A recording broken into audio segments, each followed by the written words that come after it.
years to share their story and to get the justice they deserve. Reasons why victims don't report their abuse.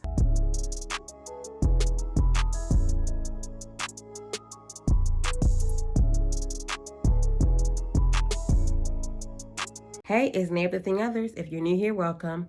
If you're a returning subscriber, hey, uplifters.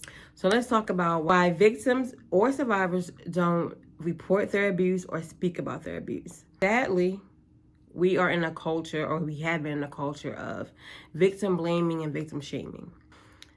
I've previously did videos explaining why with statistics and why people don't report it, but it's just me sharing what I have seen on social media or what I've observed over the years. Me being a survivor myself, I have questioned myself as me healing from my childhood trauma. Like, if my mom didn't come in when she did, would I have actually told her that my uncle had abused me? The simple answer to that is I really do not know. And it's for a lot of reasons, like being afraid. When a perpetrator or a predator is victimizing someone and traumatizing them, they often use threats. Like, I will harm you or your loved one, or no one will believe you. They use manipulation tactics. As I spoke about in my last video about celebrities being exposed for being predators, a lot of times it takes a survivor a long time to share their abuse. Because of who a predator is, it plays a big factor of why someone doesn't want to report their abuse or talk about their abuse. People think it's just black and white when it comes down to abuse and sharing your story or reporting what has happened to you. No, it's things that's in a victim's head to make them not want to. And it is okay for a victim not want to report their assault as soon as it happens. It's okay for them to wait.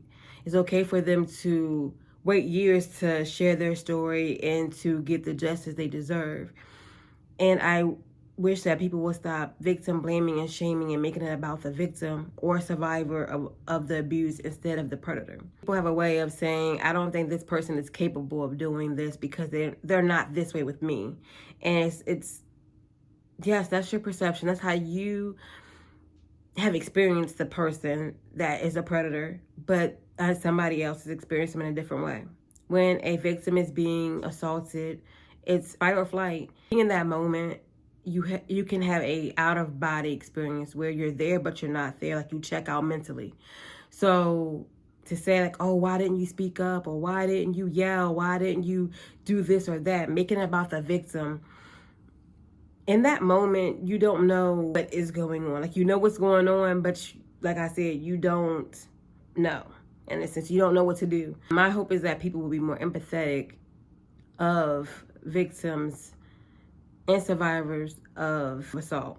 And sometimes the people that are supposed to protect us, meaning our families or even the authorities, they have a way of using their words to make it the victim's fault while they were assaulted.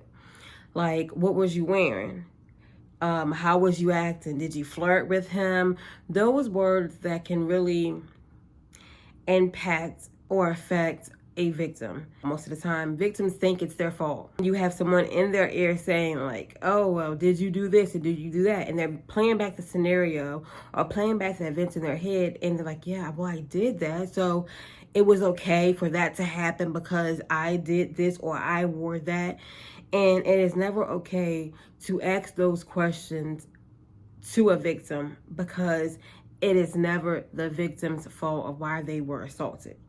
You have to, it all goes back to the predator. When someone comes out about their abuse and it was years ago, and they don't even want nothing, some victims or survivors don't even want nothing to happen to the predator.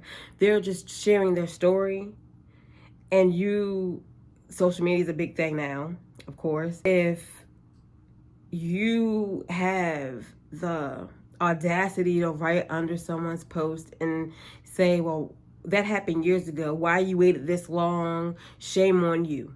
And I say that because if you never experienced it, and I pray that you haven't, for those that say things like that, you will never understand what You will never understand the thoughts that go through a victim's head of assault.